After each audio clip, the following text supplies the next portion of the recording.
Hello friends, cake കിച്ചണിലേക്ക് എല്ലാവർക്കും സ്വാഗതം. ഇന്ന് നമുക്ക് വളരെ ക്രിസ്പി ആയിട്ട് നല്ല ടേസ്റ്റിലും മൈസൂർ ബോണ്ട ഉണ്ടാക്കുന്നത് എങ്ങനെയാണെന്ന് നോക്കാം. ഉണ്ടാക്കാൻ വേണ്ടി എന്തൊക്കെ സാധനങ്ങളാണ് വേണ്ടുന്നതെന്ന് നമുക്ക് നോക്കാം.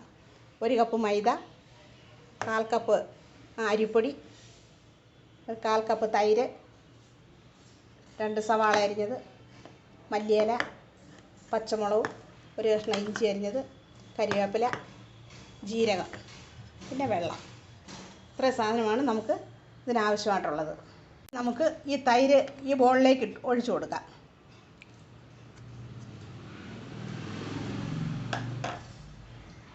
എന്നിട്ട് നമുക്കതിലേക്ക് ഒരു 1/2 ടീസ്പൂൺ ജീരകം ഇട്ട് കൊടുക്കാം.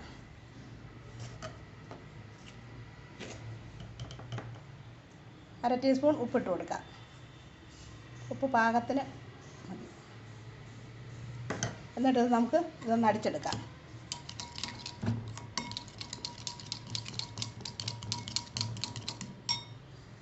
എന്നിട്ട് നമുക്ക് അതിലേക്ക് ആ പച്ചരിപ്പൊടി ഇട്ട് കൊടുക്കാം.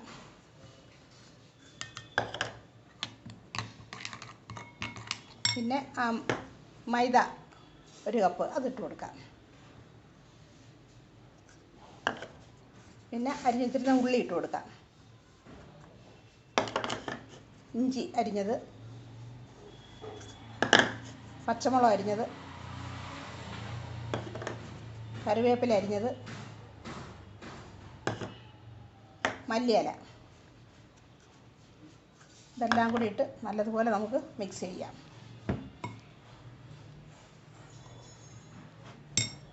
ഇത് മിക്സ് ചെയ്തിട്ടുണ്ട്. ഇനി നമുക്കതിലേക്ക് കുറേശ്ശെ സ്വല്പം ആയിട്ട് വെള്ളം ഒഴിച്ചു കൊടുത്ത് അതൊന്ന് കലക്കിയെടുക്കാം.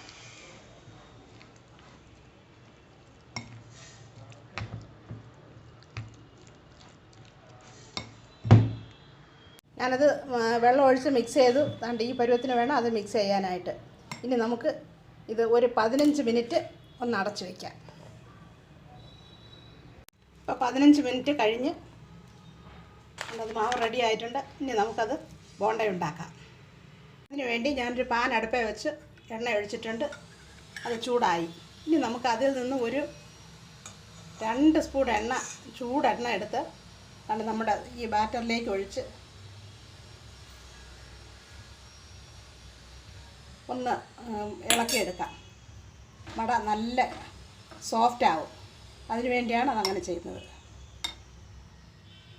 ഇനി നമുക്ക് ബോണ്ട ഉണ്ടാക്കാം. അതിന് ആ തിളച്ച എണ്ണയിലേക്ക് ഇതുപോലെ ചെറുതായിട്ട് കൊടുക്കണം.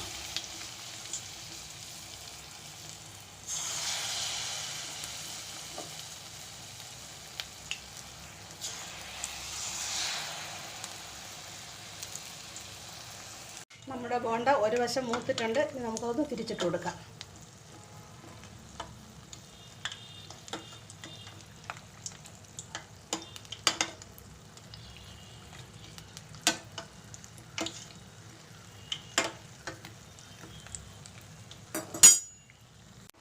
നമ്മുടെ ബോണ്ട റെഡി ആയിട്ടുണ്ട്. നമുക്കിനി അത് കോരിയെടുക്കാം.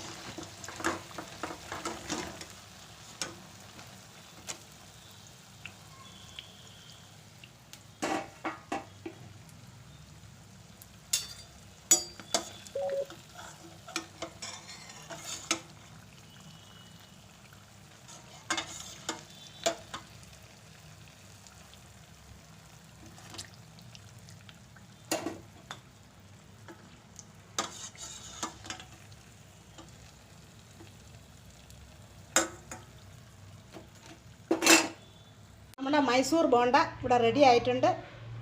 നല്ല ടേസ്റ്റുള്ളതും വളരെ ക്രിസ്പി ആയിട്ടുള്ളതുമാണ്. ഇത് സോസിൻ്റെ കൂടെ കഴിക്കാം. നല്ല ടേസ്റ്റാണ്. എല്ലാവരും ഇതൊന്ന് ഉണ്ടാക്കി നോക്കണം. ഇഷ്ടപ്പെടുകയാണെങ്കിൽ സബ്സ്ക്രൈബ് ചെയ്യാനും ലൈക്ക് ചെയ്യാനും ഷെയർ ചെയ്യാനും മറക്കല്ലേ. വീഡിയോ കണ്ടതിന് താങ്ക് യു.